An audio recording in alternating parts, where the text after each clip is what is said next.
So, Donald Trump used Thursday's presidential debate to perpetuate lies and disinformation over and over and over again while completely failing to answer several of the moderator's questions.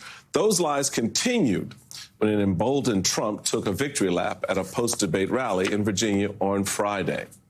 Virginia Congresswoman Jennifer McClellan joins us now. She's on the House Armed Services Committee. Welcome, Congresswoman. Thank you. I'm excited. My black job brought me here. Your black job brought you here. You led me, Congresswoman, exactly to where it was that I wanted to go because we were having a field day with that yesterday. I want you to take a listen to what Donald Trump had to say about winning black and Latino voters in Virginia. Here you go. Every day, more African Americans and Hispanic Americans are joining our movement, and that's one of the major reasons that we're going to win the Commonwealth of Virginia this fall. What do you say to that pitch being made in the state you represent? Well, first of all, that is not the way to win votes from the black community in Virginia. I think everybody is focused on his demeaning the black community by saying that only certain jobs are available to them. But more importantly, his record as president was detrimental to the black community. And Joe Biden has been working to improve the mess that he left in office. And I think a majority of black and Latino voters are going to come out, particularly in Virginia, but all across the country, and vote for Joe Biden. I, Congresswoman, was very struck by the fact that the day after the debate, you had Donald Trump in Virginia with Glenn Youngkin, nonetheless, and many op-eds and articles and columns and pundits opined in the lead-up to Glenn Youngkin's election and the aftermath of how he is the answer to Trump. Like, he could be Republican savior. He's not like Donald Trump. Glenn Youngkin went through great lengths to try to keep Donald Trump at arm's length. And now it seems like he's right up there with them, lock and step. Like, what did you make of the seemingly about face from the governor on his stance of the former president? Well, it's clear that Glenn Youngkin is not a very good governor. He spent his entire administration so far trying to run for president first. Now that he has no accomplishments to show for his time in office, he's looking for the next job, I guess, as vice president. But I think that that's not going to happen. I want to throw some numbers at you because I think right now we're in a forced dynamic space because of how the president performed on Thursday. A lot of people are opining and pushing out narratives around what Joe Biden is doing or should do. So you've got polls that should Biden be replaced from Morning Consult on Friday after the debate. Yes, definitely 36%. Yes, probably 24%. So that's 60% of voters that they polled saying, yeah, he should go. Then you have another poll of possible Democratic candidates from Morning Consult, same poll. If Joe Biden were to be replaced as the Democratic nominee, who should take his place? Kamala Harris, 30%, Gavin Newsom, 20%, Pete Buttigieg, 9%.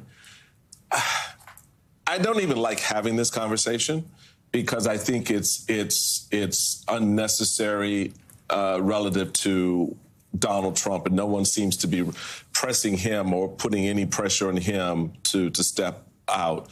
But Joe Biden now has, because of that one night, there seems to be this galvanizing force to sort of move him aside.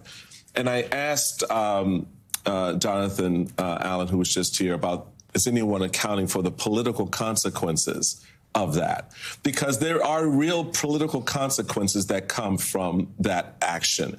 Everyone thinks this is going to be a nice, neat package. It won't be. It is going to be a hot mess for a lot of reasons. How are you sitting there looking at the potential to take the House back, possibly hold the Senate, all right, because there are Senate races that were once favoring Republicans that are now a little bit iffy. How rank-and-file Democratic candidates like yourself running for re-election looking at all of this in the context of your own races and the potential mess that could come? Look, the only path forward is to continue with President Joe Biden and Kamala Harris, not only on the ballot, but in the White House. And I think one debate performance does not negate 3 years of the most consequential presidency in my memory that brought us out of the ditch that Donald Trump's administration put us in, that has made record investments in climate change, that is focused on the middle class. Look, all of this chatter is distracting from the fact that Donald Trump has no plan for the middle class, that he brags about the fact that he's the architect of the fall of Roe, and it's had devastating consequences for women across this country, that he is going to be a dictator who goes after his political enemies for retribution from day one, and is distracting from the fact that Trump-appointed lawyers, now for the third time in less than 2 years, have set aside decades-old precedent to remake this country in a MAGA image. To me, that is what Democrats and independents and moderate Republicans should be talking about and should be focused on making sure we do everything within our power to re-elect Joe Biden and Kamala Harris and send Donald Trump into retirement for good. There you go. Congressman, I would layer on to that on Friday you had Biden allies hitting Donald Trump on outreach to veterans ahead of that rally in Virginia. Quote, no one is surprised that Donald Trump closed the RNC's Veterans Outreach Center after his long history of disrespecting our troops, from slashing veterans' benefits to calling veterans suckers and losers. Terrence Sims, an Iraq War veteran from Virginia, chair of the DNC's Veterans and Military Family Council, said in a statement. This used to be an issue that Republicans ran on, right? Respect for our troops, and now they are propping up a candidate who has shown nothing but disrespect to our brave men and women who've served. Well, I would say the Republicans have been paying lip service to honoring our veterans. But when you look at their voting record, that in the House, at least, they voted to cut veteran services. And even for our active duty military personnel, they're not focusing on meeting their quality of life issues or making sure, Donald Trump ridiculed the president for focusing on climate change. And yet he was not very far from the one place where we have the largest naval base in the world that is facing sea level rise at a fastest rate on the East Coast. And so I think it's just ridiculous that